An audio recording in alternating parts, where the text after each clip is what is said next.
The wine was red, expensive, deliberate. It soaked through Nicole Moore's pale dress under the chandeliers of a charity gala meant to celebrate generosity and virtue. Laughter rippled nearby. Cameras kept rolling. Her husband smiled as if nothing important had happened.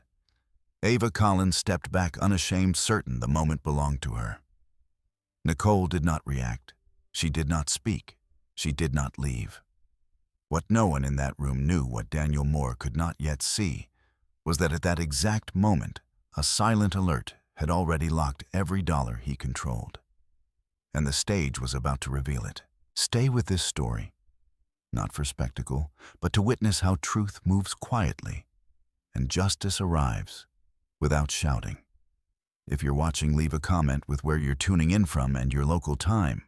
And if stories about dignity, restraint, and accountability matter to you, consider subscribing so you don't miss what comes next. Nicole Moore learned early in her marriage that silence could be mistaken for agreement. For years, Daniel Moore spoke easily at dinners, at conferences, at fundraisers, where people applauded before he reached the microphone. He liked the rhythm of certainty. He liked being believed. Nicole, sitting just out of frame, learned the counter-rhythm: watch, listen, remember.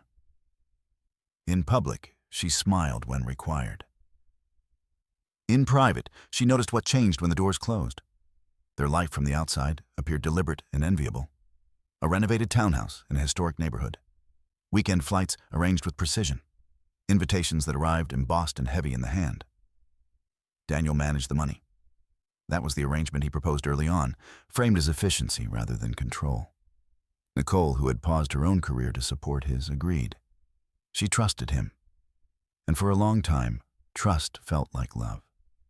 The first crack appeared as an absence. A dinner she had once attended every year came and went without her name on the list. Daniel mentioned it in passing halfway through dessert, as if it were a scheduling error. It was last minute, he said. You would have hated it. Nicole nodded, then noticed the receipt folded in his jacket pocket later that night, a table for two charged to their joint account with a gratuity that suggested celebration. She didn't confront him. Not then. She made a note instead, mental at first, then written. Dates, times, the language he used when he explained, the language he used when he didn't. Soon there were more absences. A charity committee she had helped assemble dissolved without warning. Her access to certain email threads vanished. When she asked, Daniel's tone sharpened just enough to imply she was being unreasonable. It's business, he said. You don't need to worry about it. Nicole worried precisely because she did not need to raise her voice to feel the shift. She felt it in the way Daniel checked his phone and turned the screen down. In the way his calendar began to block entire evenings with vague labels: donor meeting, networking, private briefing. In the way his apologies arrived before she had asked a question. Money, once abstract, became visible. Her credit card declined at a boutique where she had shopped for years. Daniel called it a system error and fixed it within the hour, smiling as if she should laugh along. A month later, the limit dropped again. Temporary, he said. Cash flow timing. He said it the way people say weather forecasts: inevitable, impersonal, not worth discussing. Nicole began requesting statements. Daniel sent summaries instead. She accepted them, then quietly contacted the bank to understand how summaries differed from records. The woman on the phone spoke carefully, offering no opinions, only definitions. Nicole thanked her and hung up, feeling the first edge of clarity settle into place. Clarity did not arrive with drama. It arrived with repetition. Receipts for hotels Nicole had never visited. Airline tickets booked in pairs when Daniel traveled alone. Transfers labeled consulting that aligned with no invoice Nicole could find. She photographed what she could. She forwarded emails to an address Daniel did not know existed. She saved voicemails where his voice, relaxed and careless, revealed more than he intended. When Ava Collins' name surfaced, it did so softly. It appeared first in a guest list forwarded by mistake, then in a donor acknowledgement printed after an event Nicole had not attended. Ava's title changed, depending on context: external advisor, community partner, philanthropic liaison. The labels slid easily. Nicole noted how often Ava appeared where Nicole once had. Daniel did not deny Ava's presence when asked. He minimized it. She's helpful, he said. People like her. The sentence landed with a familiar weight. People like her implied someone else was now less liked, less necessary, less visible. Nicole stopped asking. Instead, she listened to what was said when Daniel assumed she wasn't paying attention. She heard him refer to the townhouse as mine during a call taken in the next room. She heard him joke about simplifying things with a friend over drinks. She heard laughter at the end of the line when he mentioned Nicole's name, as if it were a footnote to a story already told. The gala invitation arrived 2 weeks later. It was formal, prominent, the kind of event Daniel valued because it validated him publicly. His name appeared alone on the program listed as a keynote speaker and major donor. Nicole's name was absent. When she pointed this out, Daniel frowned, then shrugged. They must have made a mistake. She knew then that it wasn't a mistake. That evening, Nicole opened a new notebook. She wrote the date at the top of the page. She listed what she knew and what she could prove. She did not speculate. She did not interpret. She documented. The act steadied her. Facts, unlike people, did not change their stories. She contacted a lawyer the following morning, not to accuse, not to threaten, to ask questions. The lawyer's assistant scheduled a consultation without curiosity or judgment. Nicole appreciated that more than she expected. In the days that followed, Daniel grew lighter, almost buoyant. He spoke about the gala as if it were a coronation. He rehearsed his remarks aloud, pacing the living room, confident and unbothered. Ava's name surfaced more often now, casually woven into anecdotes. Nicole responded with neutral sounds and brief acknowledgments. She was no longer trying to be understood. She was preparing to be precise. On the morning of the gala, Nicole chose her dress carefully. Pale, unassuming, appropriate. She understood the language of rooms like this one. She knew how fabric could signal intention, how restraint could unsettle people expecting noise. Daniel barely noticed. He was already elsewhere mentally on the stage in the applause beyond consequence. Nicole looked at him as he adjusted his cufflinks at the man she had married and the one he had become. She did not feel anger, not yet. What she felt was distance, the kind that allows observation without pain. As they left for the hotel, Nicole slipped her notebook into her bag. It was thin, unremarkable. Inside were dates, names, and the quiet accumulation of truth. By the time they stepped into the gala's bright entrance, Nicole knew something Daniel did not power, does not announce itself. It waits, and it remembers. Daniel Moore believed control was something you exercised loudly. He mistook visibility for authority, applause for permanence. In the weeks leading up to the gala, he moved through the city with the assurance of a man who thought the future had already agreed with him. Every conversation became a rehearsal. At dinners with donors, he spoke about scale and impact, about how generosity needed leadership. He used words like stewardship and legacy, letting them settle as if they were facts rather than aspirations. People nodded. They always did. Daniel had learned long ago how to sound inevitable. Nicole watched this transformation with careful distance. At home, Daniel practiced his keynote speech in front of the mirror, timing pauses, adjusting emphasis. He spoke of our shared commitment and my family's values, phrases that floated easily from his mouth. Nicole noticed how rarely he used her name. When he did, it was as a reference point, not a presence. Ava Collins became increasingly woven into his schedule. Her name appeared openly now without the defensive edge Daniel once used. Ava's joining us, he would say, as if stating a logistical necessity. Or Ava suggested this approach spoken with admiration thinly veiled as pragmatism.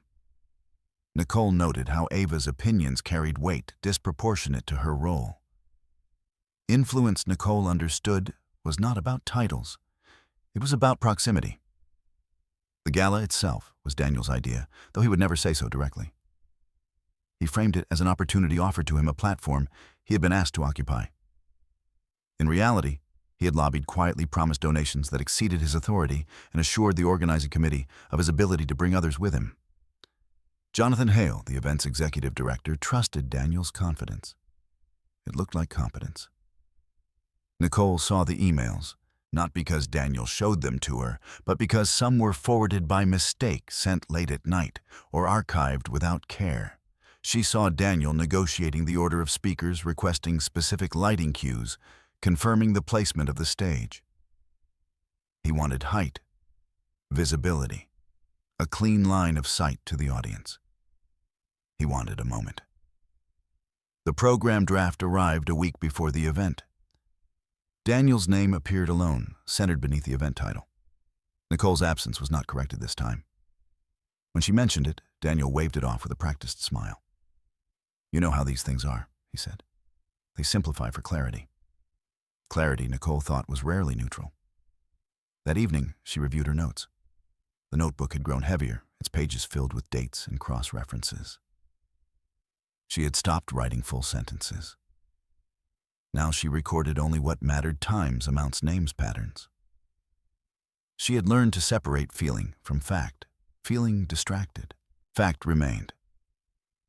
She remembered a conversation from months earlier, one Daniel likely assumed she had forgotten. He had been frustrated pacing the kitchen, complaining about limitations and unnecessary oversight. He had spoken about moving money more efficiently, about not letting paperwork slow momentum.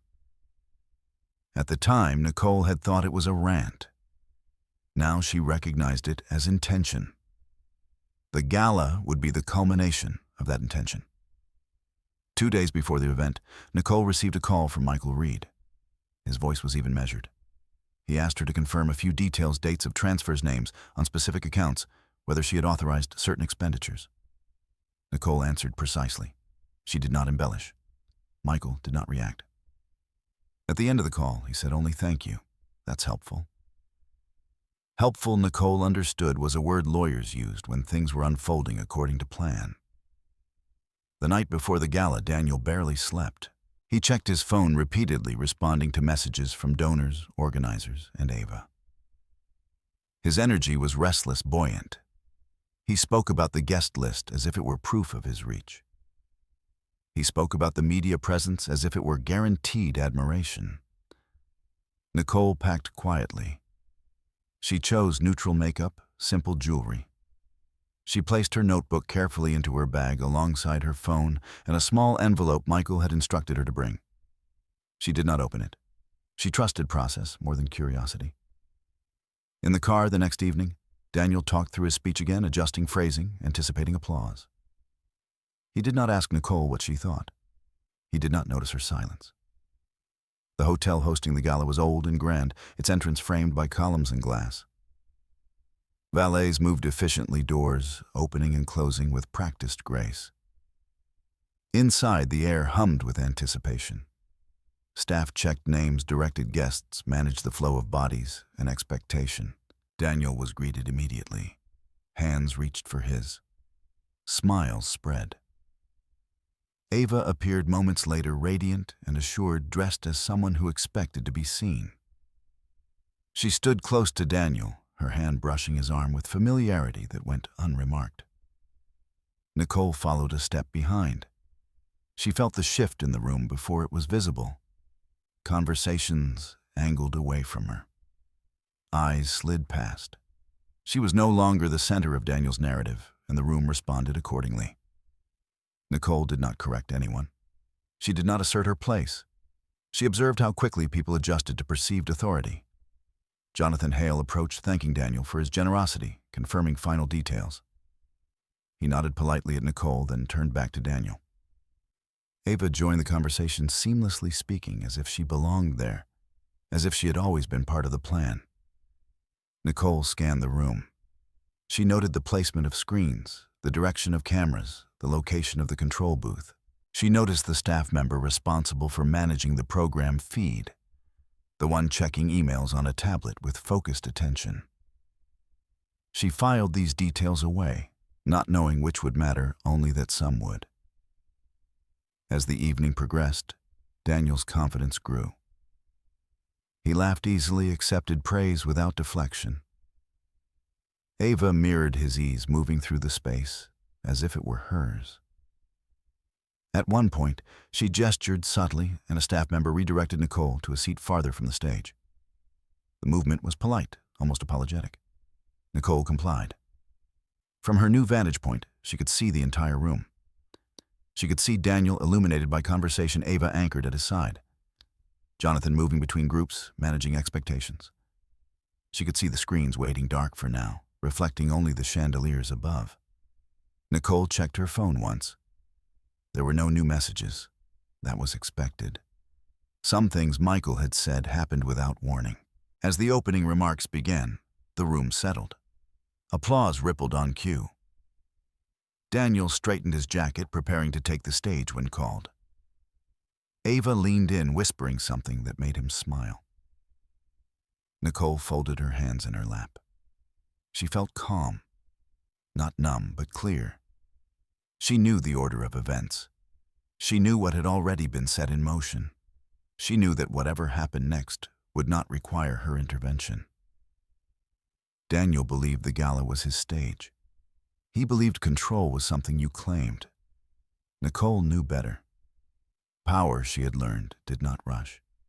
It waited for the moment when exposure became inevitable. And that moment was approaching quietly with the certainty of a process already begun. Nicole Moore did not enter Michael Reed's office with the urgency people expected from women who believed they were about to lose everything.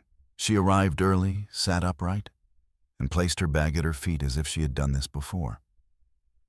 When Michael entered, she stood briefly out of courtesy, not anxiety. They shook hands. His grip was firm, professional. He did not ask how she was feeling. He asked what she knew. Nicole answered in order. She described the joint accounts first, when they were opened, how they were managed when her access changed. She described the summaries Daniel provided instead of statements, the way language softened whenever transparency narrowed. She did not speculate about intent. She simply described sequence. Michael listened without interruption, taking notes in a legal pad with small, precise handwriting. When she finished, he asked for dates. Nicole gave them. He asked for amounts. She had those too. "What documentation do you have?" he asked. Nicole opened her bag and removed a slim folder. Inside were printed emails, screenshots, and a flash drive labeled with a date range. She placed them on the desk carefully, as if the order mattered. It did. Michael reviewed the materials slowly. He did not nod. He did not frown.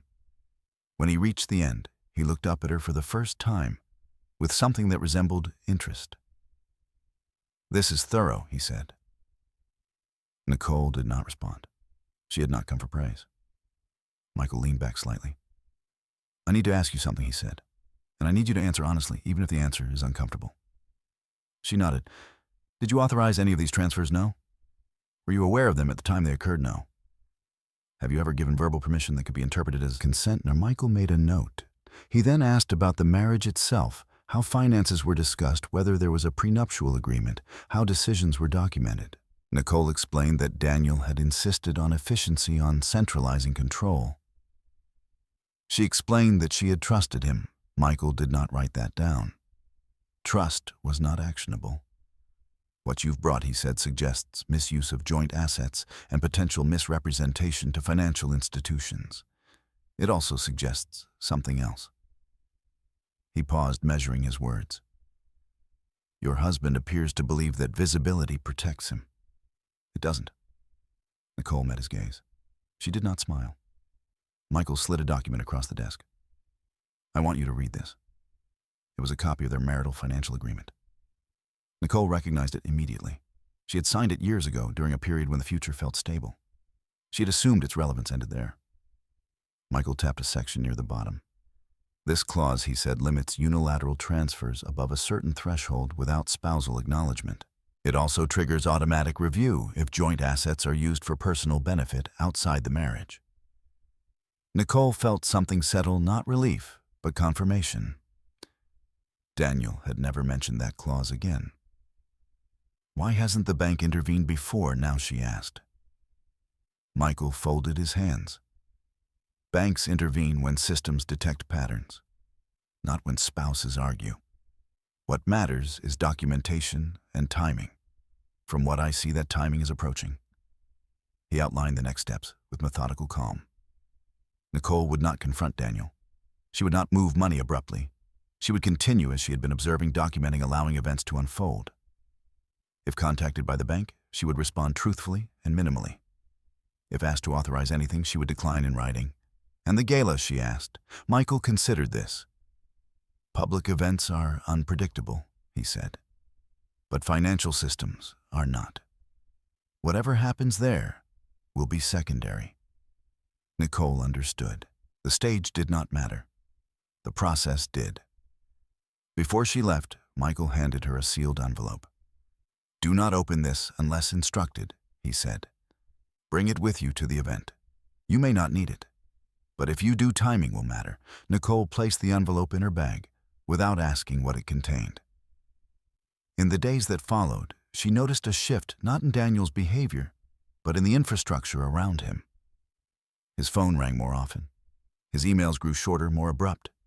He began checking accounts late at night, muttering about delays and inefficiencies. When Nicole asked if everything was all right, he waved her off. Just administrative noise, he said. Nothing you need to worry about. Nicole worried precisely because he said she didn't need to. She received an automated email from the bank requesting verification of recent activity. The language was neutral, almost polite. She forwarded it to Michael and waited. A response came hours later, acknowledging receipt and requesting additional documentation. Nicole provided what she had, nothing more. Each exchange tightened the structure around Daniel without his noticing. Systems rarely announced themselves to the people they were enclosing. On the morning of the gala, Nicole woke before Daniel. She sat at the kitchen table with a cup of coffee. She did not finish reviewing her notebook one last time. She checked dates against emails, amounts against statements. Everything aligned. There were no gaps she could fill and no need to try. Daniel emerged an hour later, energized and distracted.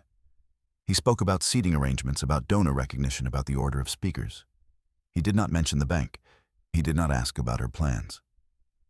Nicole listened, nodded, and made no corrections. As they prepared to leave, Daniel paused briefly, looking at her with an expression that hovered between annoyance and dismissal. Try not to make a scene tonight, he said lightly, as if joking. Nicole met his eyes. I won't, she said. She meant it. In the car, traffic moved slowly. Daniel checked his phone repeatedly, his jaw tightening with each glance. Ava's name appeared on the screen more than once. Nicole watched the city pass by, feeling neither dread nor anticipation. She thought of Michael's office, of the quiet certainty in his voice when he spoke of process. She thought of the clause Daniel had forgotten, of the systems now awake and attentive. She thought of how easily people mistook silence for absence. By the time they arrived at the hotel, Nicole felt ready, not because she knew what would happen, but because she knew what would not. She would not explain herself. She would not defend her restraint. She would not rush the truth. That evening, as she stepped into the lighted entrance beside a man who believed he still controlled the narrative, Nicole carried something far more durable than anger. She carried proof. Ava Collins had learned to read rooms long before she learned to respect boundaries. She arrived at the gala with the confidence of someone who believed the night had been arranged for her benefit. Her dress was chosen to attract attention without appearing reckless, its color calculated to stand out against the muted elegance of the room. She greeted people by name, touched arms, lightly laughed at the right volume. Ava understood optics. She understood how proximity could be mistaken for legitimacy. Daniel stayed close to her. He moved through the reception with an ease that bordered on indulgence, allowing Ava to guide conversations, introduce him to donors he already knew, and speak on his behalf. When she praised his leadership, he did not interrupt. When she referenced future plans, he nodded along as if they were already agreed upon. Nicole watched from a short distance. She saw how Ava subtly repositioned herself between Nicole and the center of attention, how she angled her body to block photographs, how she spoke over Nicole when introductions were made. None of it was overt enough to be challenged without appearing petty. Ava relied on that.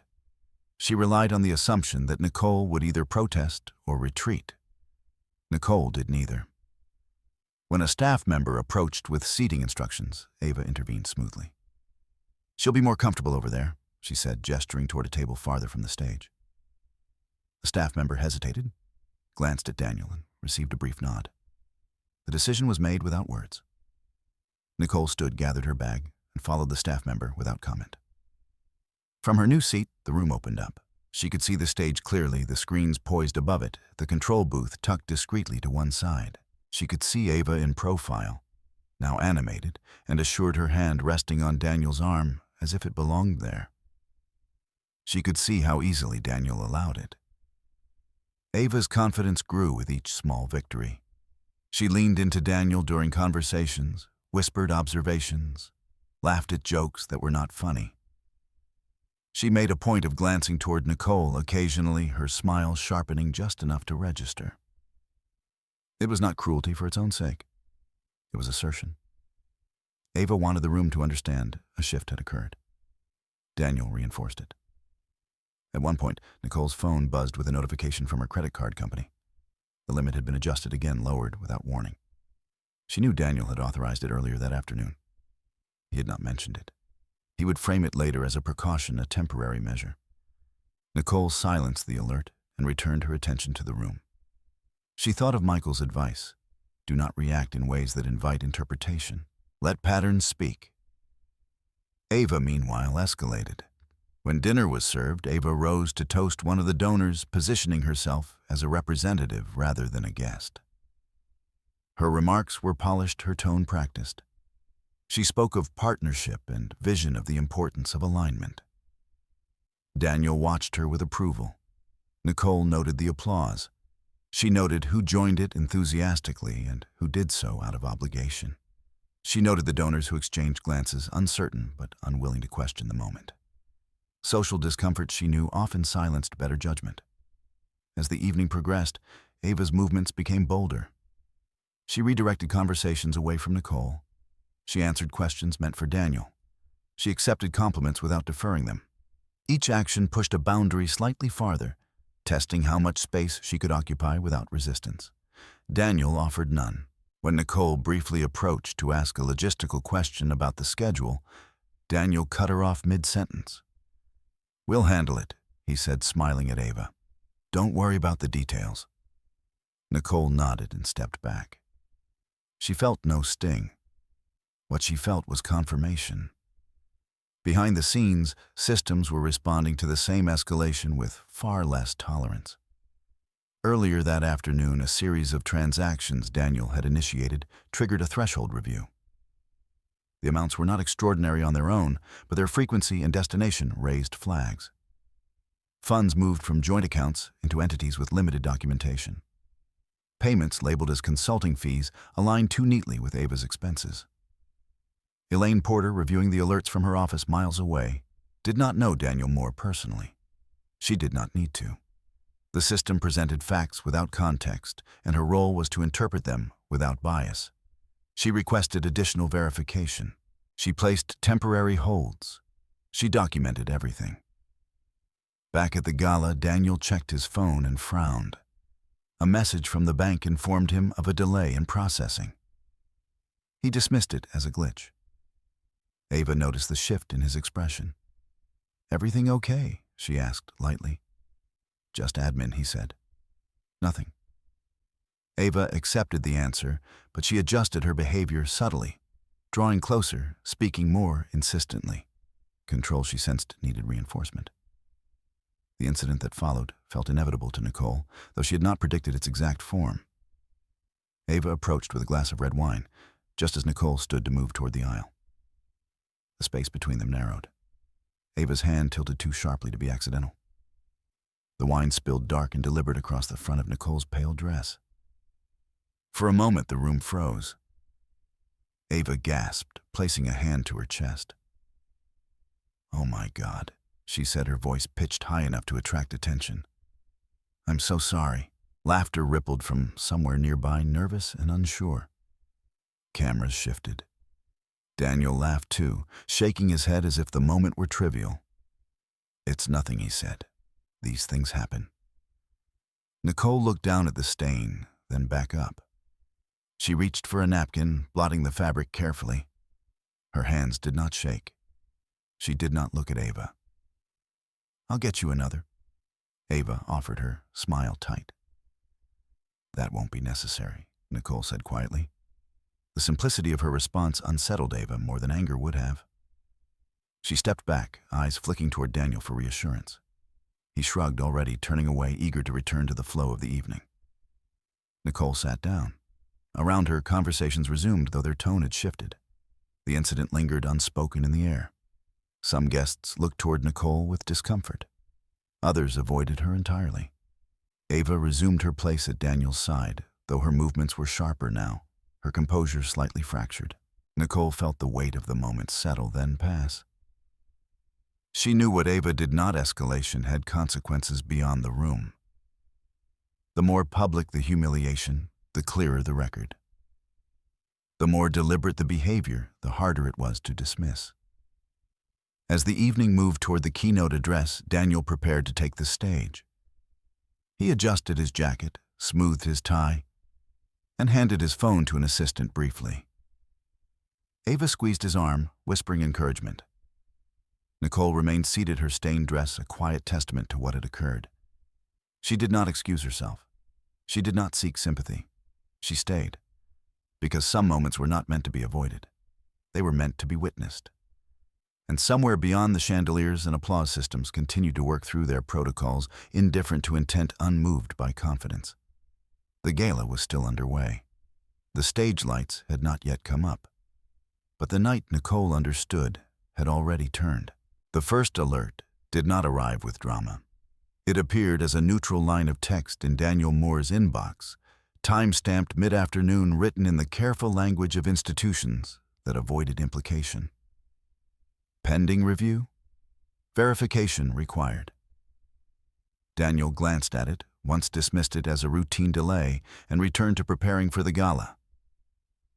He had learned to ignore administrative friction. In his world, friction yielded to insistence. He did not notice that the alert was only the beginning. Across the city, in a quiet office where lights stayed on long after business hours, Elaine Porter reviewed the flagged activity with methodical focus. She did not know Daniel's face, his reputation, or his speaking schedule. What she saw were patterns, accelerated transfers, inconsistent descriptors, repeated payments aligned with personal benefit rather than declared purpose. The system had done what it was designed to do, ask questions, when certainty eroded. Elaine requested additional documentation. She placed a temporary hold on several accounts, not as an accusation, but as a pause. In her role, pauses mattered. They prevented damage while facts were verified. The next alert arrived 20 minutes later. Daniel was in the hotel's private lounge, reviewing his speech with Ava. His phone vibrated again. He frowned in irritation, sharpening his features. "This is ridiculous," he muttered, scanning the message. Ava leaned in, reading over his shoulder. "What does it say?" she asked. Nothing, Daniel replied too quickly. "Just more admin noise." Ava nodded, but she filed the response away. She had learned as Nicole had to listen for what wasn't said. By the time guests began taking their seats, Daniel's phone had vibrated 4 times. Each message was slightly firmer than the last. Verification pending. Processing delayed. Access restricted until review completed. Daniel silenced the device. On the other side of the ballroom, Nicole Moore felt her own phone vibrate once. She did not check it immediately. She waited until the room settled, until the first round of applause faded. Then she glanced down. The message was brief. Hold confirmed on joint accounts. Further review ongoing. It was copied to Michael Reed. Nicole slipped the phone back into her bag. She did not change her posture. She did not look toward Daniel. She had expected this moment, not its exact wording, but its arrival. She thought of Elaine Porter, though she did not know her name yet. She imagined someone reading records without emotion, tracing lines that led inevitably to pause. Nicole felt gratitude not toward a person, but toward process. Daniel, meanwhile, was beginning to feel something he had not anticipated: resistance that did not respond to confidence. When he approached the bar to authorize a charge for an additional donation, an impulse meant to impress a donor, the bartender hesitated. "I'll need to check that," he said politely. Daniel waved him off. "It's fine," he said. "Put it through." The bartender checked again, then apologized. "I'm getting a delay." Daniel laughed, though the sound was thin. "It's a busy night," he said loudly, as if volume could smooth the inconvenience. Ava watched him closely. She noticed the way his jaw tightened, the way his hand lingered on the bar longer than necessary. She had built her confidence on Daniel's access, his ability to make things happen quickly, decisively. Delays unsettled her. Elaine Porter's screen populated with additional data as the system continued its sweep. Linked accounts, overlapping entities, transactions timed around travel and events. The picture grew clearer with each pass. Elaine documented her findings and escalated the review as protocol required. She did not consider the gala. She considered exposure. Back in the ballroom, Jonathan Hale stepped to the microphone to begin the evening's formal program. His opening remarks were polished, his tone warm. He thanked donors, acknowledged partners, spoke of shared purpose. Applause followed, measured and appropriate. Daniel prepared to take the stage next. He checked his phone one final time, expecting reassurance. What he saw instead made his breath catch. Accounts temporarily frozen pending investigation. The language was unmistakable now. Not a delay, not a pause, a freeze. He looked up, scanning the room instinctively, as if someone might already know. Ava noticed the change immediately. "What's wrong?" she whispered. Daniel forced a smile. Nothing he said again, but the word lacked conviction. He slipped the phone into his pocket, straightened his jacket, and stepped toward the stage as his name was announced. Nicole watched him walk forward. She noted the slight hesitation in his stride, the way his shoulders stiffened as the lights brightened. She noted Ava's expression, confidence, giving way to calculation. She noted Jonathan's glance toward the control booth, confirming cues. Nicole did not move.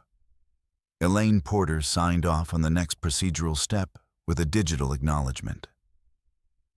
Additional notifications were released automatically, routed to designated contacts.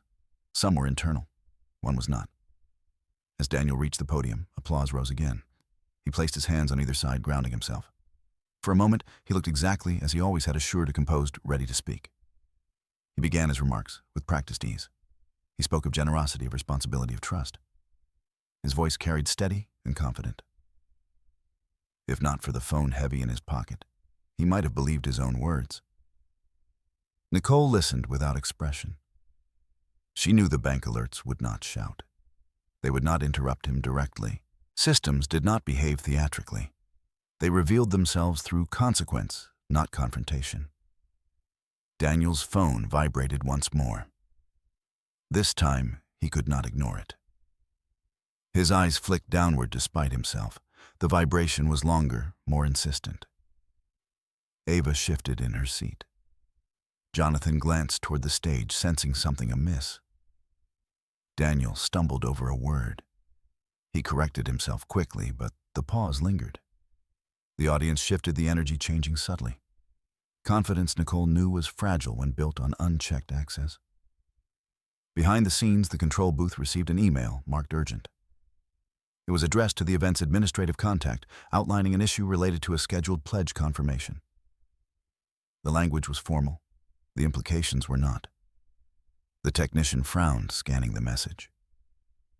He forwarded it to Jonathan, who read it quickly, then looked up at the stage. Nicole saw the exchange. She saw Jonathan's expression change, the polite smile tightening. She saw him glance toward Daniel's phone, then toward the screen above the stage.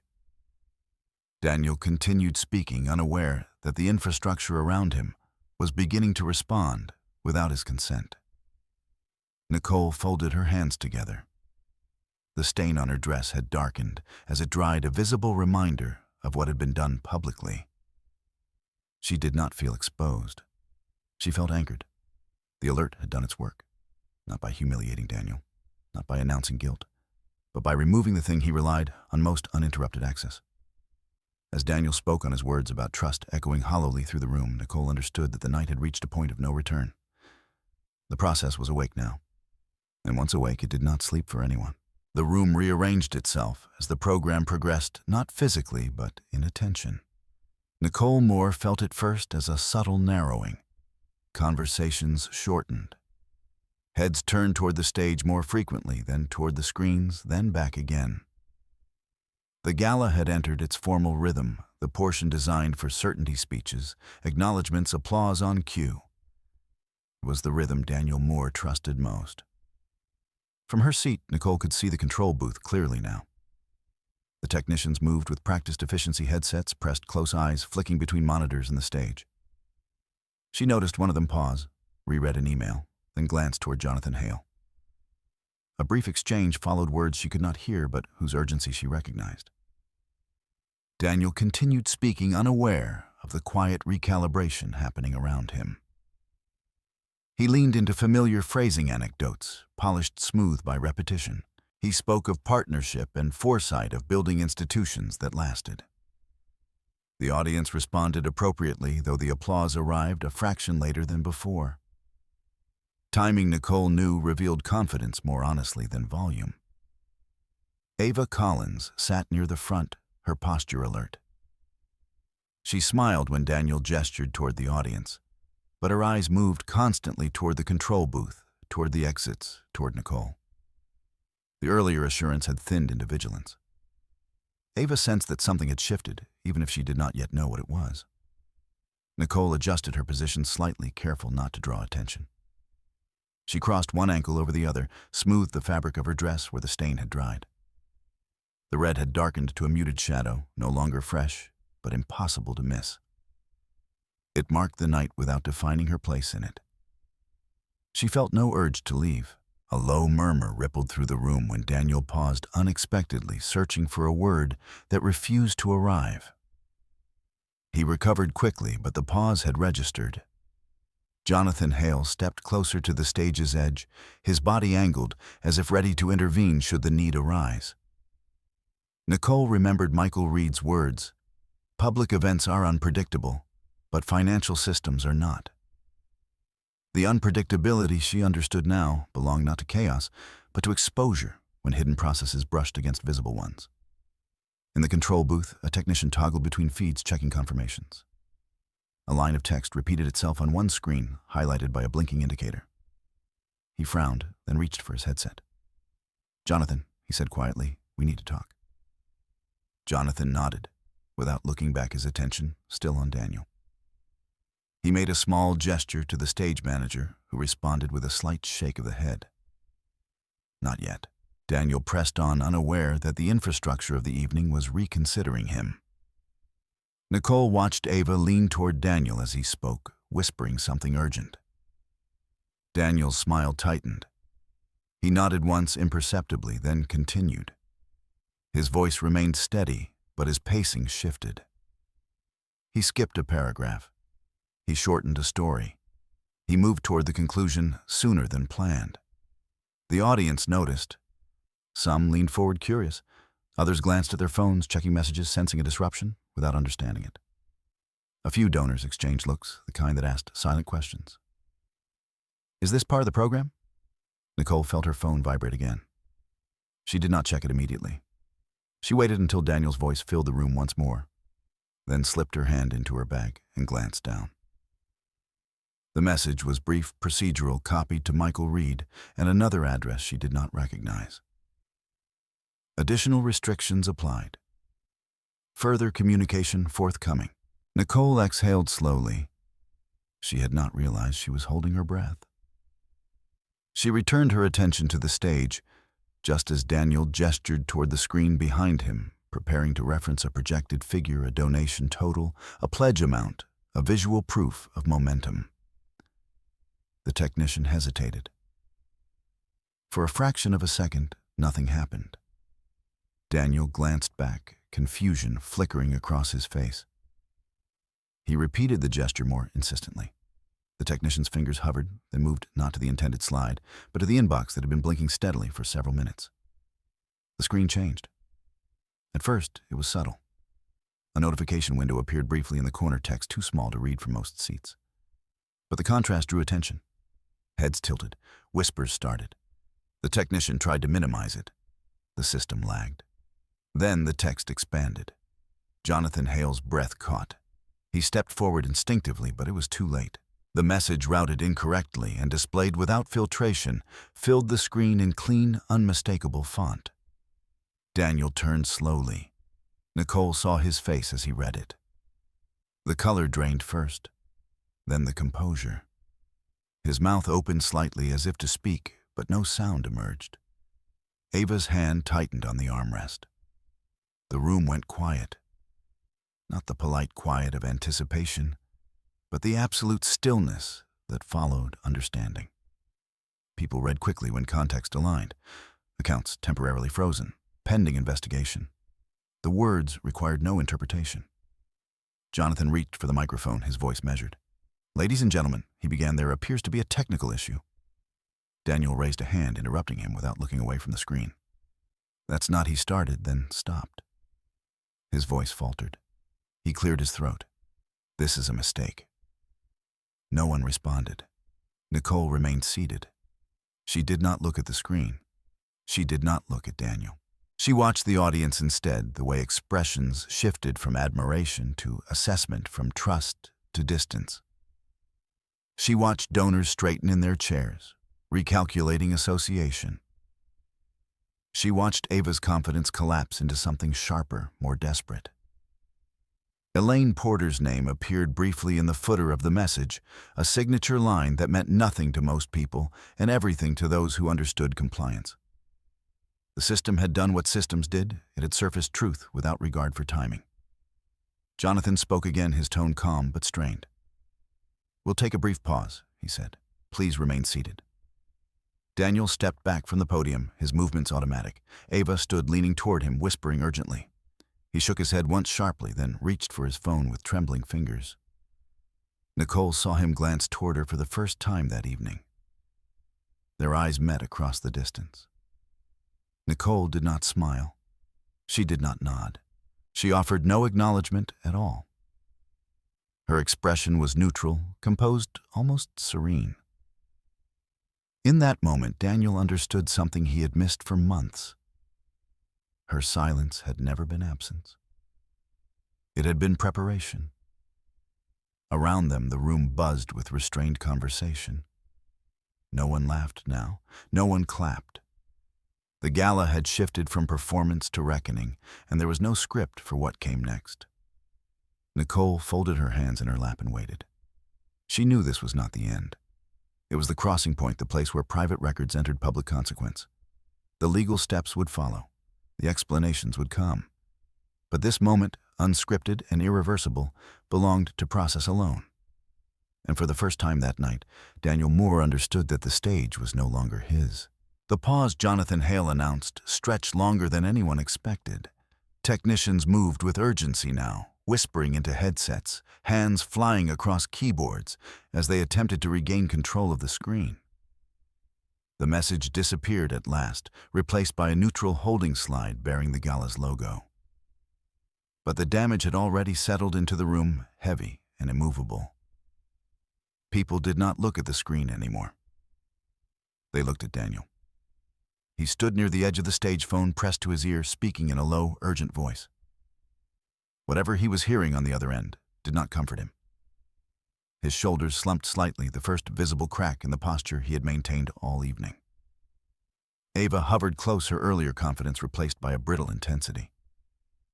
"What does that mean?" she whispered too sharply. Frozen how Daniel turned away from her, covering the phone with his hand. "Not now," he said. His voice was clipped, stripped of the warmth he had offered her minutes earlier. Ava recoiled slightly, surprised, not by the words, but by the tone. She had not expected to be dismissed. Nicole watched the exchange without interest. From her seat, she could see how the room reorganized itself again, this time more decisively. Donors leaned away from Daniel, conversations halting mid-sentence as people recalculated distance. Some checked their phones, already messaging assistants or advisors. Others simply observed the way people did when a story changed direction in front of them. Nicole felt none of the triumph Ava had expected her to seek earlier. There was no satisfaction in watching a man unravel publicly. What she felt instead was a steady alignment, facts matching consequence action meeting record. Jonathan returned to the microphone, his voice calm but strained. "We're going to continue with the program shortly," he said. "Thank you for your patience." Applause followed, thin and uneven. Daniel lowered his phone. He looked toward Jonathan, then toward the audience, then finally toward Nicole again. This time, his gaze lingered. There was confusion in it, and something else, recognition perhaps too late to be useful. Nicole did not look away. She met his gaze evenly, without accusation or apology. She offered him nothing to argue with. Ava noticed the exchange and stiffened. She followed Daniel's line of sight, her eyes landing on Nicole with sudden clarity. For the first time that evening, Ava understood that the incident with the wine had not been a victory. It had been a record. "What did you do?" Ava demanded quietly, her voice shaking. Nicole did not answer. She did not need to. Ava's question was not meant for her anyway.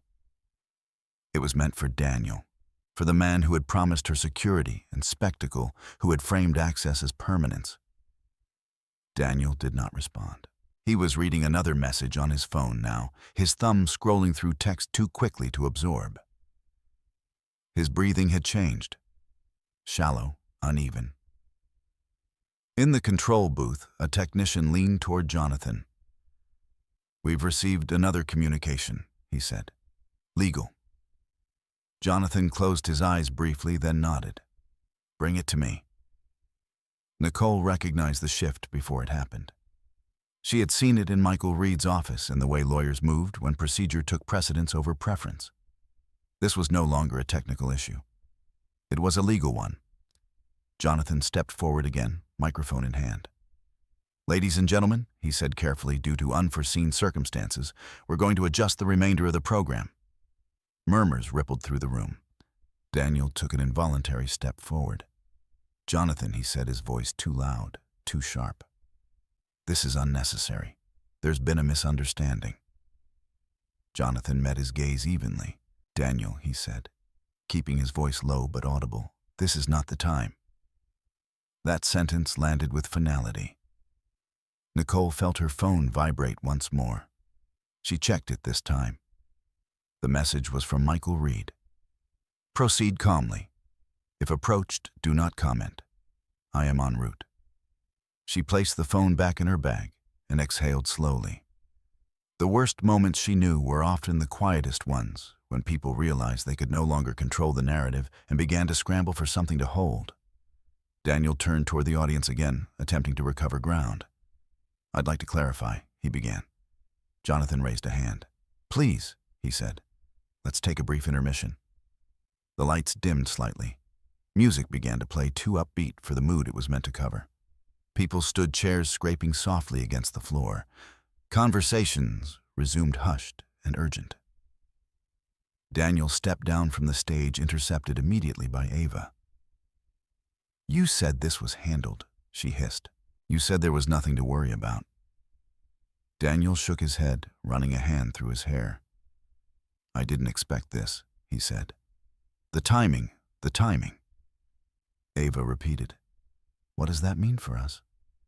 Daniel looked at her, then really looked at her, and for the first time, she saw calculation replace affection. "I need space," he said. "Right now." Ava stared at him, stunned. The distance between them widened, not physically, but irrevocably. Nicole stood slowly. She did not rush. She did not draw attention to herself. She simply rose and stepped into the aisle, her stained dress visible under the softened lights. A few heads turned. Some people recognized her now, not as an accessory to Daniel, but as a fixed point in the room's new geometry. She moved toward a quieter corner near the exit, positioning herself away from the cluster forming around Daniel. She did not want proximity. She wanted clarity. Michael Reed arrived minutes later, slipping into the room with practiced discretion. He found Nicole easily, as if guided by instinct rather than sight. He did not greet her loudly. He simply stood beside her. "They're escalating the review," he said quietly. "Additional holds, notices forthcoming." Nicole nodded. "I assumed as much." "You've done exactly what you needed to do," Michael said. "Nothing more."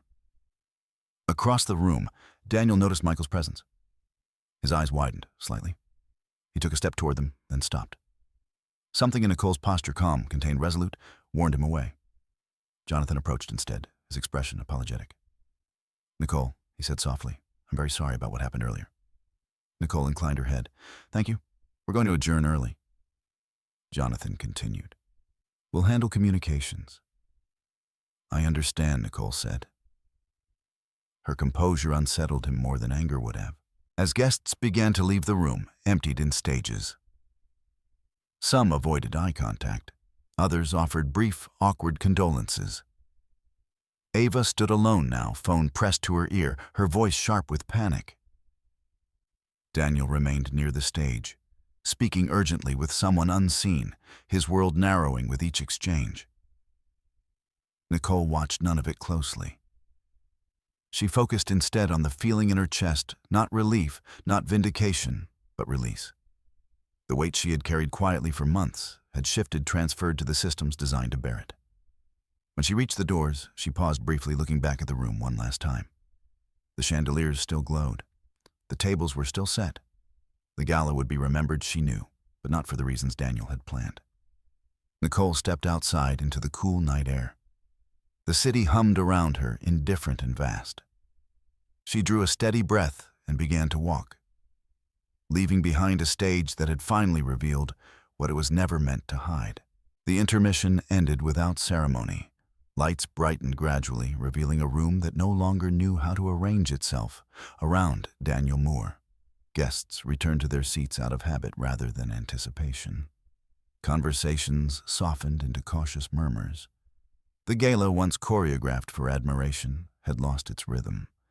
Daniel stood near the side of the stage, his phone now lifeless in his hand. Calls went unanswered. Messages returned only automated confirmations. The systems he had relied on to smooth over problems had shifted into a language he could not interrupt. Ava Collins remained several steps away, watching him with a mixture of fear and calculation.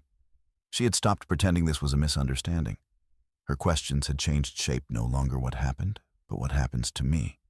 Jonathan Hale took the microphone again, his voice steady but stripped of flourish. "Thank you for your patience," he said. "We'll proceed with a shortened program this evening." Polite applause followed. Daniel inhaled deeply, then moved forward as if by muscle memory. He had always believed that presence could override circumstance, that if he stood where authority was expected, authority would follow. He was wrong. Jonathan placed a hand lightly on Daniel's arm before he reached the podium. The gesture was subtle, almost courteous, but unmistakable in its meaning. "Let's adjust," Jonathan said quietly. "We'll handle the closing remarks." Daniel stared at him.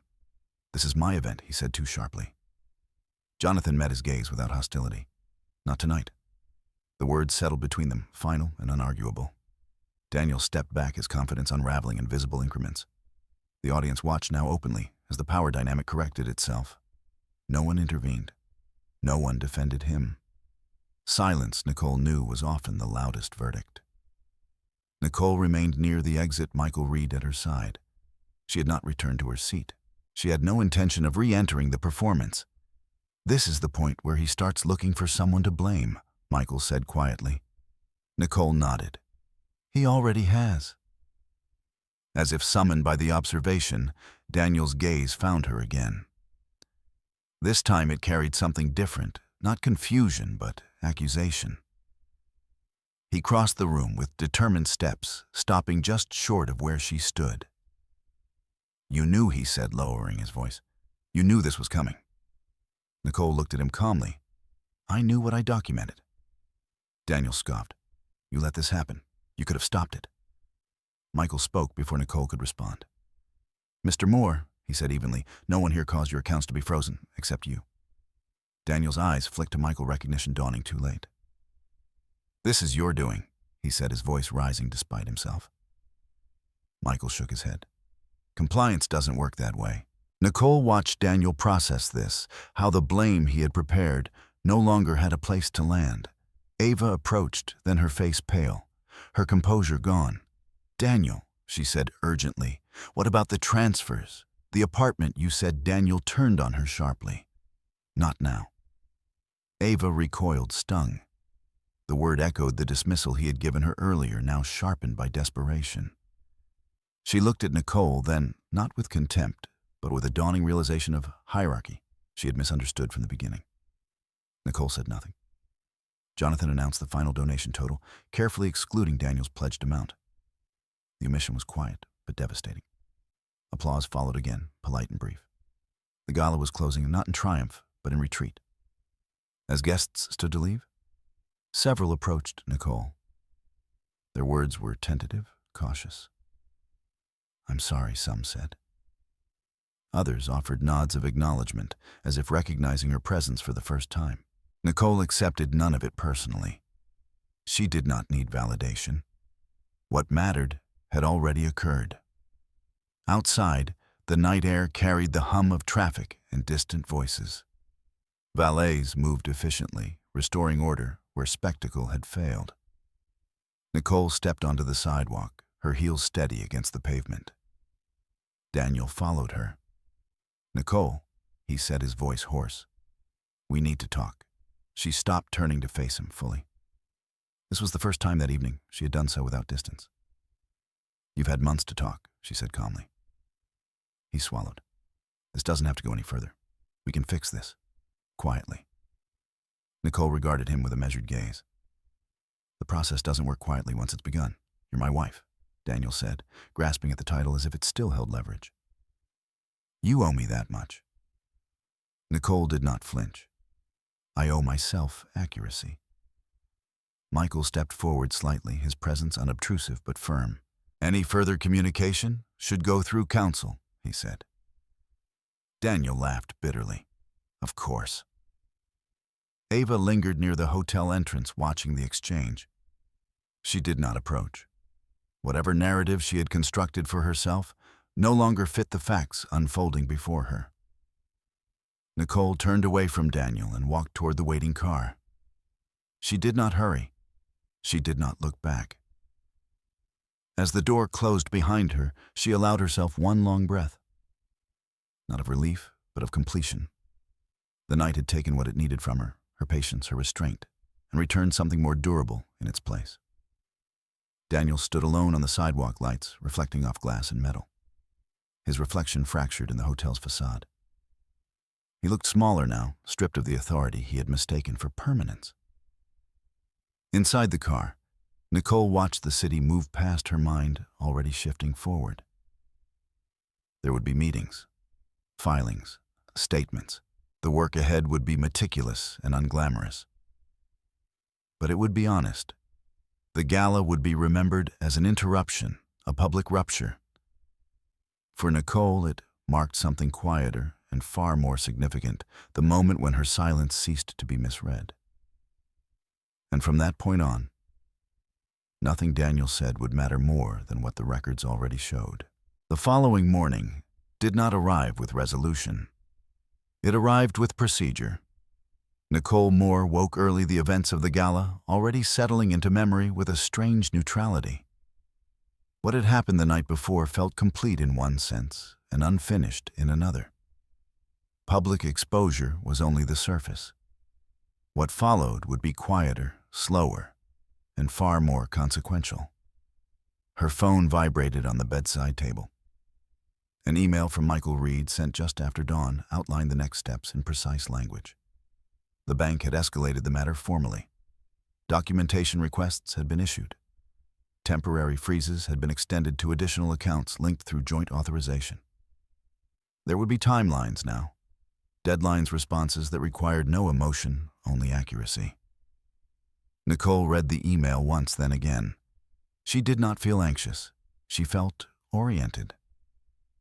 Daniel Moore, by contrast, woke to a different kind of morning. His phone was filled with notifications, most of them automated. Account access denied. Transaction failed. Appointment confirmations canceled. A message from a longtime donor requesting clarification, phrased politely but pointedly. Another from a board member asking to speak when convenient. Nothing felt convenient. Daniel sat at the edge of the bed staring at the screen, his mind replaying the moment the message had appeared on the gala screen. He had spent the night attempting to reframe it to convince himself that it was temporary, manageable. But the silence from the institutions he trusted told a different story. He dialed the bank again. This time, he reached a recorded message informing him that his inquiry had been logged and would be addressed in order. No names, no shortcuts. The language was clinical, unyielding. Across town, Elaine Porter began her day reviewing the case file that now bore Daniel's name. Overnight, additional data had been attached: communications, transaction histories, authorization logs. The narrative that emerged was consistent. Not dramatic, not malicious in isolation, but systematic. Elaine documented her findings, carefully flagging discrepancies and noting correlations. She did not consider the gala. She considered exposure. Nicole met Michael Reed later that morning in his office. She arrived with the same calm precision she had shown from the beginning, her notebook in hand. Michael reviewed updates as she listened, occasionally asking clarifying questions. "The bank will likely request a formal statement from you," he said. "It will be factual, limited in scope." "I understand," Nicole replied. "There's also the matter of asset preservation," Michael continued. "Given the public nature of last night, we're moving sooner rather than later." Nicole nodded. "Do what's necessary." Michael paused. "Daniel may attempt to contact you directly, or through intermediaries." "He already has," Nicole said. Michael met her gaze. "Then let me be clear. You do not need to respond." "I won't," she said. Outside, the city moved through its routines, indifferent to private collapse. News outlets had begun to pick up fragments of the gala incident, framed cautiously. Technical glitch disrupts charity event. Donor remarks. Interrupted by financial alert. No accusations yet. No conclusions, just questions. Daniel spent the morning answering those questions poorly. He called Ava Collins, needing reassurance more than strategy. She did not answer at first. When she did, her voice was strained. "You told me this was handled," she said flatly. "I didn't know it would go public," Daniel replied. "That's not what I asked," Ava said. "What happens now?" Daniel hesitated. "We'll sort it out." Ava laughed, the sound brittle. "Sort what out? The accounts, the press, or me?" Daniel closed his eyes. He had no answer that did not expose another truth. Ava hung up without waiting for one. Nicole, meanwhile, reviewed her statement draft with Michael. It was concise, factual, and unemotional. She confirmed dates. She verified that she had not authorized specific transfers. She described her access being reduced without notice. She signed where indicated. The act felt strangely grounding. "This will be submitted today," Michael said. "After that, the timeline belongs to the institutions." Nicole left his office with a sense of direction. She did not feel victorious. She felt aligned. By afternoon, Daniel received formal notice. It arrived by email and certified mail, simultaneously, the redundancy intentional. The subject line was neutral. The contents were not. The bank informed him of the ongoing investigation, the scope of the review, and the conditions under which access might be restored, conditions he could not meet without cooperation. He read the notice twice, then a third time, searching for leverage. There was none. He called Nicole. It went to voicemail. He left a message, his voice controlled, but edged with frustration. "We need to talk," he said. "This is getting out of hand." Nicole listened to the message later once. She did not delete it. She forwarded it to Michael. By evening, the story shifted. A financial reporter contacted Jonathan Hale for comment. Jonathan declined specifics, citing confidentiality, but confirmed that the organization was cooperating fully with relevant institutions. The statement was careful, but the implication was clear: distance had been established. Daniel watched the coverage unfold from his living room, the space suddenly unfamiliar.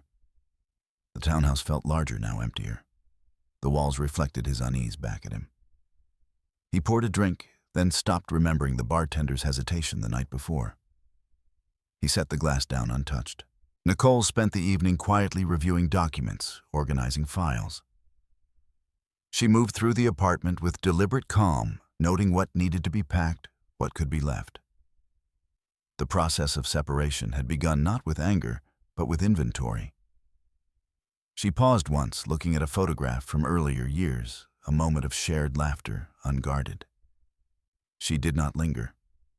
Memory did not change records. Late that night, Michael sent one final message. Proceeding as expected. No action required from you at this time. Nicole replied with a single word, "Thank you." She slept without difficulty. The next day would bring more steps, more correspondence, more waiting. The slow machinery of accountability did not rush. It turned steadily indifferent to reputation, unmoved by protest. Daniel would learn that soon enough. For Nicole, the path ahead was clear. It did not promise ease or vindication. It promised accuracy. And after months of being misread, that was enough. The documents arrived in waves. They did not come all at once, and they did not come with commentary.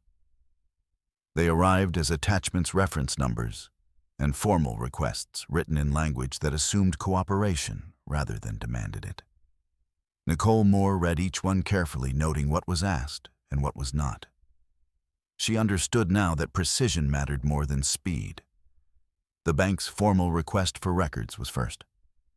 It outlined specific transactions, dates, and accounts, each item cross-referenced with internal identifiers. Nicole reviewed the list and recognized nearly all of them. She prepared a response with Michael Reed's guidance, attaching only what was requested. No speculation, no interpretation. "This isn't the time to explain your feelings," Michael had said. "It's the time to confirm facts." Nicole complied. Across town, Daniel Moore experienced the same documents very differently. To him, each request felt accusatory, each attachment an insinuation. He read them defensively, searching for ambiguity, for a phrase he could exploit. He called his former accountant, then his current one, then a consultant he barely remembered hiring. None offered reassurance. All advised compliance. "Just provide what they're asking for," one said. "The sooner you respond, the sooner this ends." Daniel did not believe that. He believed in leverage. He believed in relationships. He believed that pressure applied correctly could bend outcomes. He tried calling Elaine Porter directly. The call was routed through standard channels. A voicemail answered, informing him that inquiries would be addressed in the order received. Daniel hung up his frustration, curdling into something sharper. Nicole's responses, by contrast, were unremarkable. She attached bank statements, email threads, authorization logs. She annotated nothing. She let the records speak. Michael reviewed each submission before it was sent, ensuring consistency and clarity. When a question fell outside her knowledge, Nicole said so plainly. "I don't know," she wrote once. "I was not informed." That sentence, Michael noted, was stronger than any accusation. As the review progressed, the picture sharpened. Transfers labeled as consulting fees aligned precisely with Ava Collins's expenses. Payments timed to Daniel's travel corresponded with hotel charges and flights booked in pairs. The pattern was not illegal on its face, but it violated the agreement Daniel had signed and the disclosures he had made. Elaine Porter compiled her findings methodically. She did not speculate about motive. She did not consider intent. Her report focused on discrepancy between stated purpose and actual use, between authorization and execution. The conclusion did not require drama. It required acknowledgement. Daniel received notice of a compliance meeting scheduled for the following week. Attendance mandatory. Counsel permitted. He forwarded the notice to his attorney with a terse message. "Need strategy." The attorney replied hours later. "We'll discuss options. Be prepared to answer questions directly." Daniel did not like that phrasing. Nicole, meanwhile, began the quiet work of disentanglement. She created a separate calendar marking deadlines and appointments. She packed personal documents into labeled folders. She notified her employer of upcoming legal obligations without providing details. Her life narrowed to what could be controlled, and in that narrowing, she found steadiness. One afternoon, Ava Collins appeared at the apartment unannounced. Nicole opened the door and regarded her without surprise. Ava looked smaller than she had at the gala, her confidence stripped by uncertainty. Her eyes moved quickly, taking in the space, the boxes stacked neatly near the wall. "I just want to talk," Ava said. Nicole stepped aside, allowing her in. She did not offer tea. Ava paced briefly, then stopped. "I didn't know," she said, as if that might absolve her. "About the accounts, about the agreement." Nicole nodded once. "That's possible." Ava swallowed. "He said everything was handled. He said you were aware." Nicole did not correct her. "You poured wine on me," she said calmly. Ava flinched. "I didn't mean you meant to humiliate me," Nicole continued.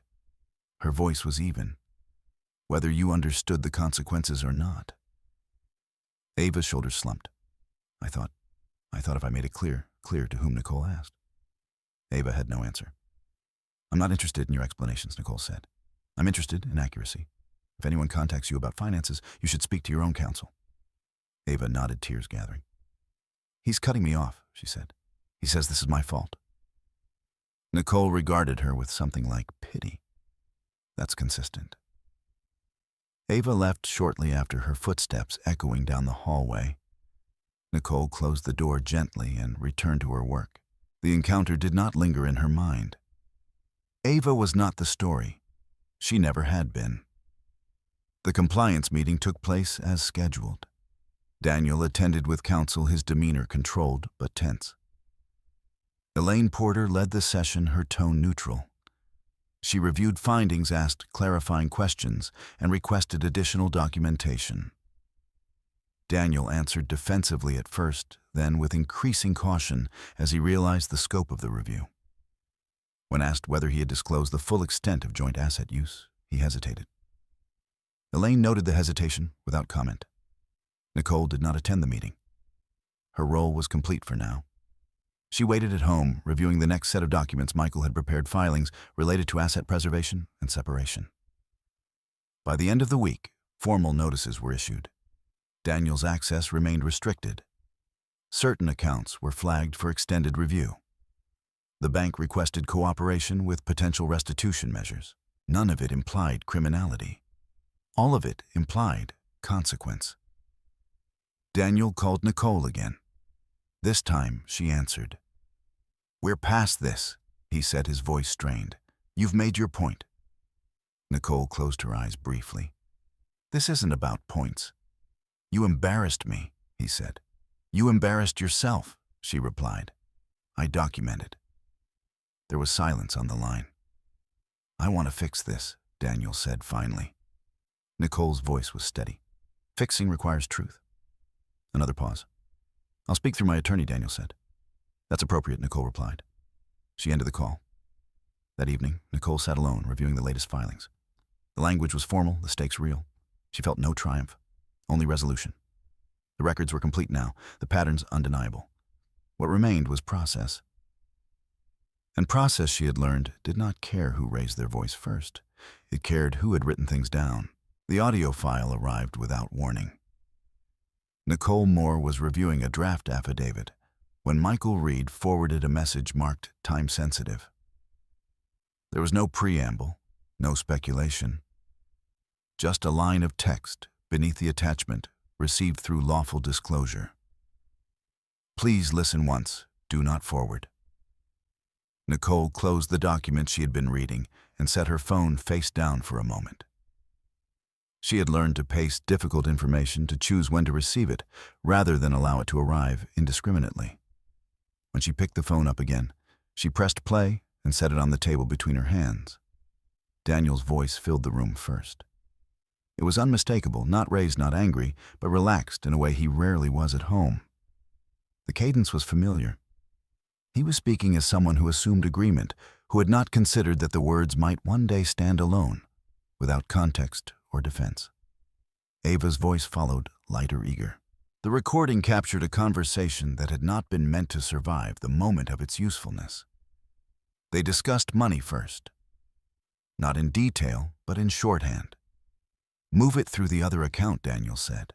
"Label it as consulting. No one checks those unless there's noise." Ava laughed softly. "And your wife?" she asked. Daniel's reply came without hesitation. "She doesn't look. She never has." Nicole felt the words settle heavy and precise. The conversation continued, shifting to optics. Daniel spoke about the gala as leverage about the importance of showing donors a united front. Ava suggested something bolder, publicly establishing her presence. "Make it uncomfortable," she said. "If she's embarrassed enough, she'll step back on her own." Daniel did not object. "Just don't make it obvious," he replied. "Accidents happen." The audio ended there. Nicole did not cry. She did not feel the urge to throw the phone across the room. What she felt was confirmation not of betrayal, but of intention. The difference mattered. Betrayal could be rationalized. Intention could not.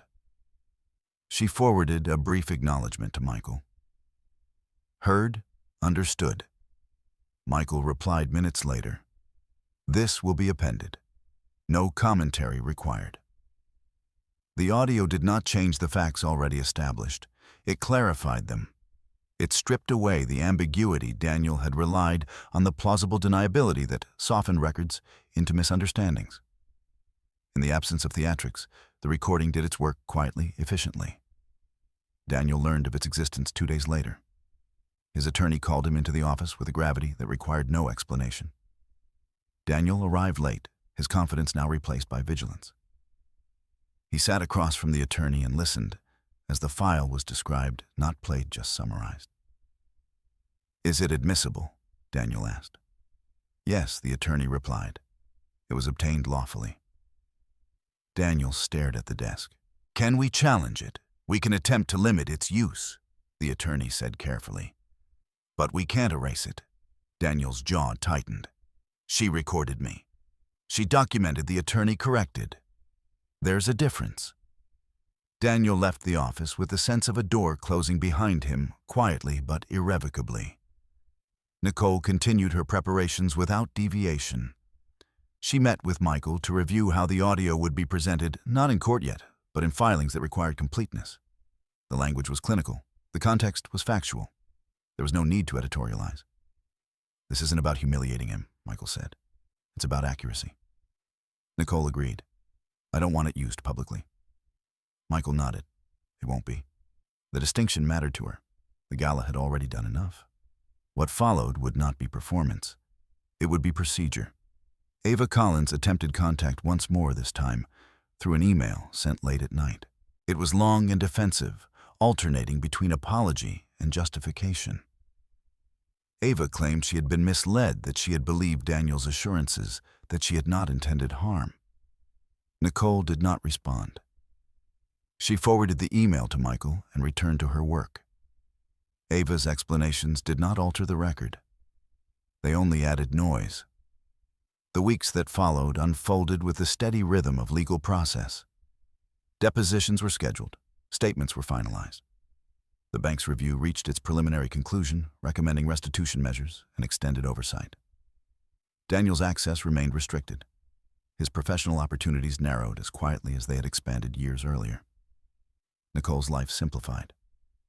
She moved into a smaller apartment closer to her work. She changed her routines.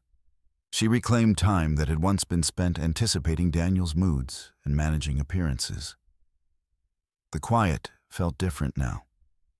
Not imposed, but chosen. One afternoon, Michael called with an update. The audio had an effect, he said. It clarified intent for the bank. They're closing the review phase and moving into resolution. What does that mean? Nicole asked. Asset reallocation, Michael said. Formal separation, compliance conditions. Nicole thanked him and ended the call. That evening, she walked through her neighborhood as dusk settled the air cool and still. She thought about the voice on the recording, not the words themselves, but the ease with which they had been spoken. The assumption of invisibility, the belief that silence equaled consent. She understood now why restraint had been mistaken for weakness. It had allowed others to project their narratives onto her. But restraint, she had learned, was only dangerous when undocumented. The audio file did not feel like revenge. It felt like punctuation. Daniel attempted one final reach through counsel, proposing a settlement framed as mutual benefit. Michael reviewed it with Nicole, outlining the terms and implications. Nicole listened, then shook her head. "It doesn't reflect the record," she said. Michael relayed her response. The proposal was revised, then revised again. Each iteration moved closer to what the documents already dictated. Daniel signed eventually, not because he agreed, but because resistance had become impractical. The audio, combined with the records, had narrowed his options to cooperation or prolongation. He chose the former, though it tasted like defeat. Nicole signed as well.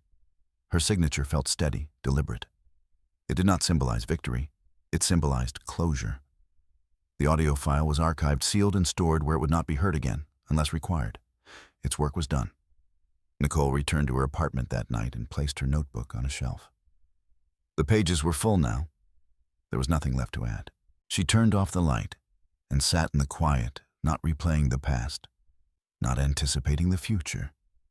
She felt present in a way she had not for a long time. The truth had not needed her voice to be heard. It had only needed to be preserved. The legal notices were served without ceremony. They arrived on a Tuesday morning, delivered by a process server who spoke politely and waited only long enough to confirm identity. Daniel Moore signed for them with a hand that no longer projected authority. The papers were standard in form and devastating in implication. Asset preservation orders, separation filings, notices of compliance obligations that would bind his financial behavior for the foreseeable future. Nicole Moore received copies through Michael Reed an hour later. She read them at her kitchen table, the window open to a street already moving through its day. The language was precise, the margins narrow, the footnotes dense. It was not written to persuade. It was written to withstand scrutiny. Nicole appreciated that. She had come to trust documents that did not attempt to charm. Michael called shortly after. Everything was accepted, he said. Filed and time-stamped. Nicole nodded, though he could not see her. "What's next procedure?" he replied. "There may be requests for clarification. There will be waiting. But the structure is set. Structure." The word felt accurate. Daniel attempted one final objection through counsel, contesting the scope of the preservation order. The argument was thin technical rather than substantive, and it failed quickly. The response from the bank was unemotional. The terms had been triggered. The documentation supported them. The order stood. The shift from resistance to compliance happened quietly. Daniel stopped calling. His messages, once insistent, became infrequent and carefully worded. He communicated through attorneys, now each sentence weighed and diluted. The man who had relied on certainty learned the cost of approximation. Nicole continued her days with deliberate normalcy. She attended meetings, she answered emails. She cooked dinner for herself without hurry. The extraordinary had resolved into routine, and the routine felt like restoration rather than loss. She did not monitor Daniel's movements or the progress of his reputation. Those were no longer her concern. When the first deposition date was set, Michael explained what to expect. Nicole listened attentively, asked clarifying questions, and prepared accordingly. She reviewed her notes, not to refresh memory, but to ensure alignment with records. Consistency mattered. The deposition itself unfolded without incident. Nicole answered questions calmly, directly, and without embellishment. She did not speculate about Daniel's motives. She described what she had observed and documented. When asked how she felt during certain moments, she responded honestly but briefly. Feelings she knew were not the point. The opposing counsel attempted to provoke a reaction, suggesting that Nicole's silence had enabled the behavior in question. She did not take the bait. My silence did not authorize transactions, she said evenly. Only signatures do. The room went still. Afterward, Michael offered a brief nod of approval. That was effective, he said. Nicole did not smile. Effectiveness was not something to celebrate. It was something to complete. As weeks passed, the legal process did what it was designed to do: narrow possibilities. Negotiations shifted from posture to terms. Numbers replaced narratives. The drama drained away, leaving only obligations and outcomes.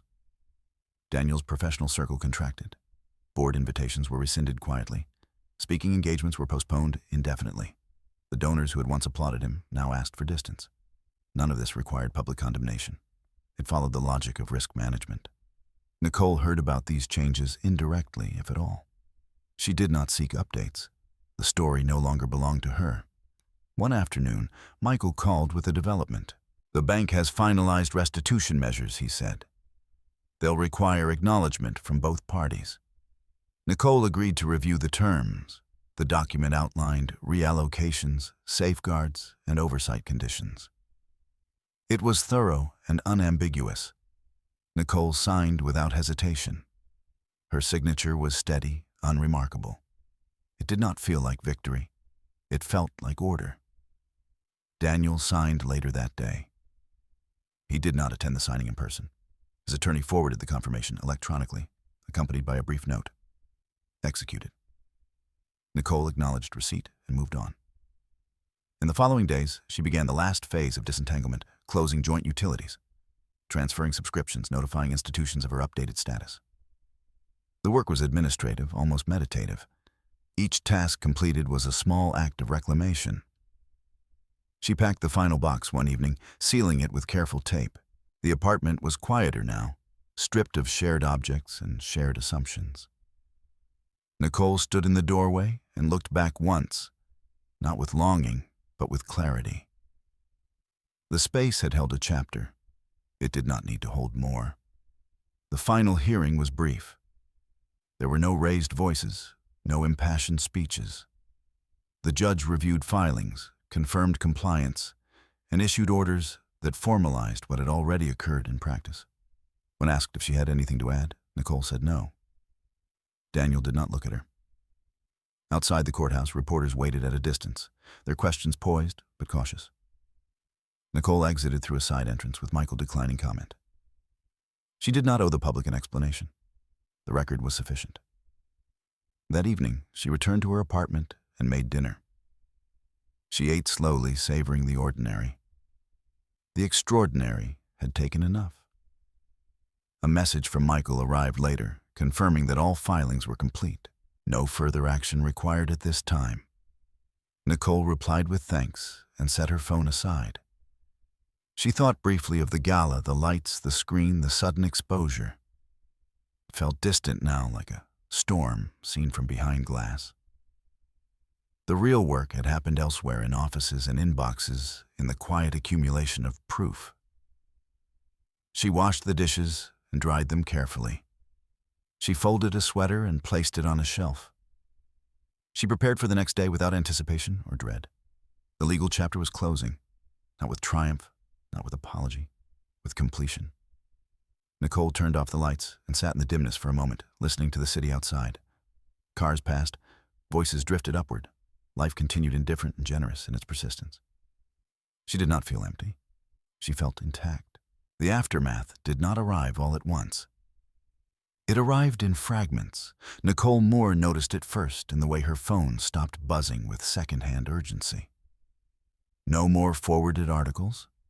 No more whispered updates from acquaintances who had once felt entitled to context. The noise receded, leaving behind a quiet that felt earned rather than imposed. Daniel Moore's world adjusted more visibly. Within weeks, the consequences that had begun as administrative formalities reshaped his public life. Invitations he had once accepted without thought went unanswered or were rescinded politely. Boards cited restructuring. Organizations referenced shifting priorities. The language was careful, bloodless. It did not accuse. It simply withdrew. Daniel tried to adapt. He issued statements through counsel, emphasizing cooperation and transparency. He framed the situation as a misunderstanding resolved through proper channels. He avoided specifics. He spoke of lessons learned. The statements circulated briefly, then faded, absorbed into a cycle that no longer centered him. Nicole read none of them.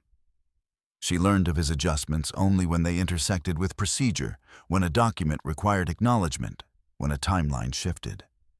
Otherwise, Daniel existed at the periphery of her attention, a figure reduced to relevance by record. Ava Collins disappeared more abruptly. Her social presence thinned, then vanished. The donors who had once indulged her proximity redirected their attention elsewhere. Messages went unanswered. Opportunities evaporated. Ava attempted to reframe herself as independent, unaffiliated, but the timing undermined the effort. She reached out to Nicole once more, this time through a brief message that carried no explanation, only resignation. "I understand now," it read. Nicole did not reply. Understanding she had learned did not require dialogue. At work, Nicole's colleagues treated her with the same measured professionalism they always had, though a subtle shift had occurred. There was a new attentiveness in meetings, a renewed respect for her boundaries. She was no longer introduced as someone's wife. She was introduced by her name alone. The distinction mattered. Nicole reclaimed small rituals that had once felt secondary, morning walks without checking her phone. Dinners cooked slowly, weekends planned without negotiation. The quiet strength she had relied on internally began to manifest externally, not as assertion, but as presence. She did not rush to redefine herself. She allowed space for the shape of her days to settle naturally. One afternoon, she received a call from Jonathan Hale. "I wanted to apologize again," he said, "for what happened at the gala. We've reviewed our protocols." Nicole appreciated the acknowledgement. "Thank you," she said. "I understand the position you were in." "There's something else," Jonathan continued. "We'd like to invite you to advise on our governance committee, if you're interested." Nicole paused, considering the offer. It was not a gesture of redemption. It was recognition. "I'll think about it," she said. When she ended the call, she did not feel flattered. She felt seen. Daniel attempted one final gesture of reconciliation months later. It arrived as a letter, handwritten, delivered through counsel. The tone was reflective, restrained. He acknowledged mistakes without naming them. He spoke of regret without specificity. He asked for closure, framing it as mutual healing. Nicole read the letter once. She folded it carefully and placed it in a drawer. She did not respond. Closure, she understood, was not something another person granted.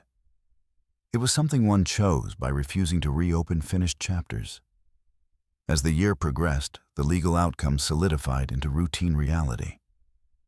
Accounts were settled. Oversight concluded. The extraordinary receded fully into the past. Nicole's life expanded not through spectacle, but through consistency. She volunteered occasionally, not at galas, but in quiet settings where impact was measured in presence rather than praise. She reconnected with friends she had drifted from, relationships that had once felt crowded out by performance. She allowed laughter to return without commentary. One evening, while sorting through old belongings, Nicole found the dress she had worn to the gala. The stain remained faint, but visible as shadow embedded in the fabric. She held it for a moment, not with bitterness, but with clarity. The dress had witnessed something. It did not define her. She donated it the next day. When asked once casually whether she regretted not speaking up sooner, Nicole considered the question carefully before answering. "No," she said. "I spoke when it mattered." The person asking nodded, understanding more than words conveyed. The story, as it circulated in fragments and retellings, lost its sharp edges over time. It became a cautionary tale in some circles, a whispered example in others. For Nicole, it became background context rather than content.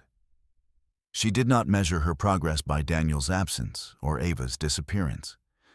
She measured it by the steadiness of her days, the absence of vigilance, the ease with which she now trusted her own judgment. Quiet strength, she had learned, did not require validation. It required consistency. On a clear evening near the end of summer, Nicole stood on her balcony, watching the city settle into night. Lights flickered on, voices drifted upward. Somewhere, a siren passed, then faded. She felt no urge to revisit the past, no temptation to narrate her survival. What she had endured had been recorded. What she had reclaimed was lived. The aftermath had resolved itself not through humiliation or spectacle, but through alignment between action and consequence, silence, and documentation, truth and time. Nicole closed the door behind her and returned inside, carrying with her nothing from that chapter except what had always belonged to her. Her dignity. The end did not announce itself. It arrived gradually in the way unfinished rooms become livable, once the last box is unpacked, once the echoes of disruption fade into ordinary sound.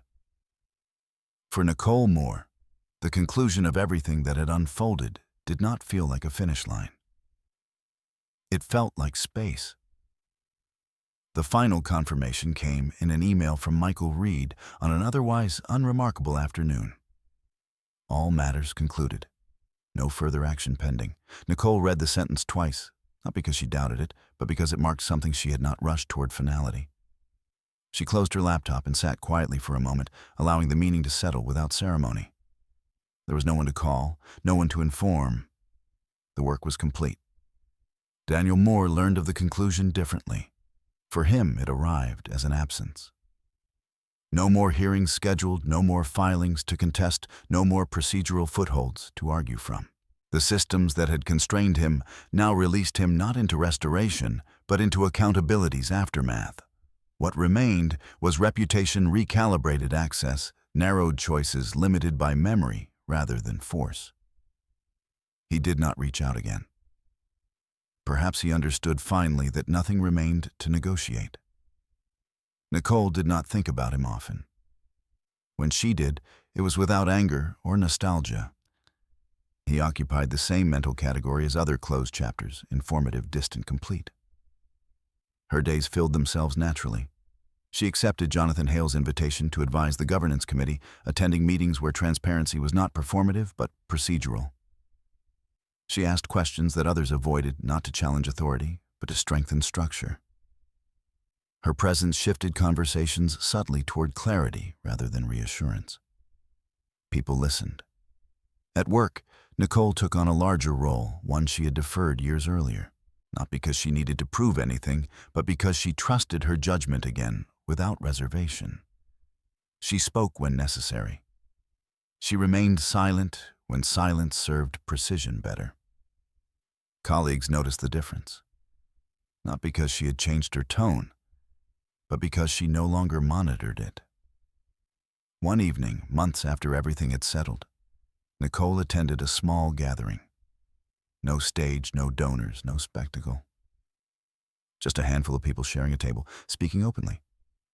Someone asked casually if she had ever been afraid during the process. Nicole considered the question. Yes, she said honestly, but not of being exposed. I was afraid of not being accurate. The distinction mattered to her. Fear had not come from confrontation. It had come from the possibility of misremembering, of letting emotion distort record. She had guarded against that carefully, and in doing so protected herself. Later that night, alone in her apartment, Nicole opened the drawer where she had placed Daniel's letter months earlier. She removed it, unfolded it, and read it once more. Not for reconciliation, but for release.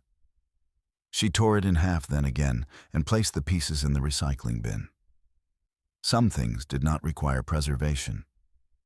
Nicole stepped onto her balcony, the city stretching out below her in quiet persistence. The air was cool, steady. She breathed deeply, not as an exercise in calm, but because it felt natural to do so. She thought of the gala not with resentment, but with clarity. The wine, the laughter, the screen lighting up at precisely the wrong moment for the wrong man. She understood now that the humiliation had never been hers to carry. It had belonged to those who mistook power for permission. Nicole had not raised her voice. She had not returned insult with insult. She had not demanded sympathy or staged triumph. She had documented. She had waited. She had allowed systems designed for truth to function without interference. That was the difference. Justice, she had learned, did not require performance. It required patience. As she turned back inside, Nicole noticed the absence of something she had carried for a long time: vigilance. The constant readiness to interpret, to brace, to anticipate someone else's volatility. It was gone now, replaced by a steadiness she did not need to monitor. Her life felt proportionate again. In the months that followed, the story faded further into the background. It surfaced occasionally, reframed by distance, softened by retelling. Nicole did not correct inaccuracies. She did not clarify timelines. The people who mattered knew the truth.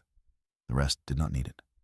She focused instead on the present, the work in front of her, the relationships she nurtured intentionally, the quiet routines that anchored her days. Strength no longer felt like something she had to summon. It felt like something that had always been there, waiting to be trusted. One morning, as sunlight filled her kitchen, Nicole brewed coffee and opened her notebook, the same one she had carried for months. She flipped through the pages, reading entries written in smaller, tighter handwriting notes, taken in moments of careful observation. She did not feel sadness or pride. She felt respect for the version of herself who had chosen restraint over reaction, record over rhetoric. She closed the notebook and placed it on the shelf beside her books. It would stay there not as a warning, but as evidence of something fundamental, that dignity could be quiet and still be absolute. Nicole poured her coffee and sat by the window, watching the city move into its day. She did not feel victorious. She felt free. What this story leaves behind is not the image of a public collapse, but the quieter truth that power does not always look like control, and justice does not always arrive with noise. Nicole Moore never won by speaking louder, humiliating back, or proving herself in front of an audience. She won by refusing to let emotion replace accuracy. While others mistook silence for weakness, she understood something deeper, that restraint, when paired with documentation and patience, becomes unshakable strength. Every note she took, every moment she chose not to react, was an act of self-respect. And self-respect, once grounded in truth, it does not need validation. This story reminds us that unfairness often reveals itself in public, but resolution almost always happens quietly. The loudest person in the room is rarely the one in control. The one who observes records and waits for the right process to speak is often the one who walks away whole. Nicole did not destroy anyone. She simply stepped aside and allowed actions to meet consequences. That is a different kind of courage. One that doesn't seek applause, only alignment between truth and outcome. There is also a lesson here about dignity. Dignity is not about appearing strong. It is about remaining intact. Nicole left with her values unchanged, her voice unstrained, her integrity untouched. She did not rewrite herself to survive the storm. She trusted who she already was. And in the end, that trust carried her further than confrontation ever could. If this story resonated with you, take a moment to reflect on where strength shows up quietly in your own life. Have you ever chosen patience over reaction? Truth over performance, silence over spectacle? Share your thoughts in the comments. We'd love to know what moment stayed with you the most and what lesson you're taking forward. And if you're drawn to stories about quiet resilience, legal justice, and the kind of strength that doesn't need to shout, consider subscribing to the channel. Not for drama, but for stories that remind us how dignity once protected can change everything.